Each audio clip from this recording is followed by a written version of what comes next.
بسم اللہ الرحمن الرحیم۔ جناب رسول اللہ صلی اللہ علیہ وآلہ وسلم نے ارشاد فرمایا، ایک مسلمان دوسرے مسلمان کا بھائی ہے، پس اس پر ظلم نہ کرے اور نہ ظلم ہونے دے۔ جو شخص اپنے بھائی کی ضرورت پوری کرے، اللہ تعالی جل جلالہ اس کی ضرورت پوری کرے گا۔ جو شخص کسی مسلمان کی ایک مصیبت کو دور کرے گا، اللہ تعالی جل جلالہ اس کی قیامت کی مصیبتوں میں سے ایک بڑی مصیبت کو دور فرما دے گا۔ اور جو شخص کسی مسلمان کے عیب کو چھپائے گا، اللہ تعالی جل جلالہ قیامت میں اس کے عیب کو چھپا لے گا۔ حدیث صحیح بخاری شریف، حدیث نمبر 2442۔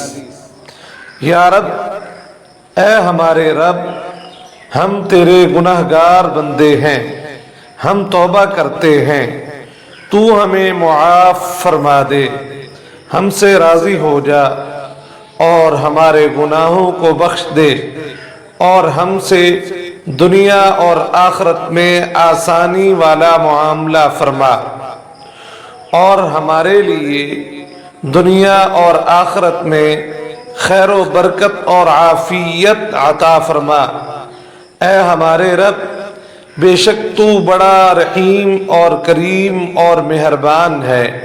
اے تمام کائنات کے مالک، ہمارے پیارے وطن پاکستان کو اندرونی اور بیرونی سازشوں اور دشمنوں سے پاک فرما دے، اور اسے دن دگنی رات چگنی ترقی عطا فرما، اور اسے امن اور سلامتی کا گہوارہ بنا دے، اور ہمیں اسلام سے، وطن سے محبت رکھنے والے اور عوام کا خیال کرنے والے نیک اور عادل حکمران عطا فرما دے۔ اے ہمارے مالک اور مختار کل، ہم سب کے لیے آسانیاں پیدا فرما دے، اور ہمیں دوسروں میں آسانیاں بانٹنے کی توفیق عطا فرما دے۔ آمین ثم آمین یا رب العالمین۔ ہر شخص کا اللہ تعالی جل جلالہ سے الگ رشتہ ہوتا ہے۔ اللہ تعالی جل جلالہ سے اپنے رشتے کو محسوس کریں، اس پہ یقین رکھیں، اتنا کامل یقین کہ اس سے اپنی ہر بات منوا سکیں۔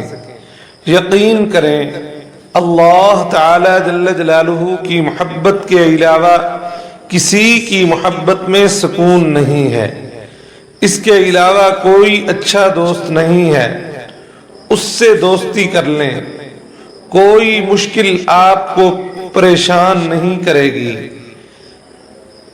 اپنی ساری باتیں اپنے رب کو ہی سنائیں، اس سے پیار کے ساتھ مانگیں، وہ ضرور نواز دے گا، وہ ضرور عطا کر دے گا، اس لیے کہ سب کو نوازنے والا اور عطا کرنے والا وہی ہے۔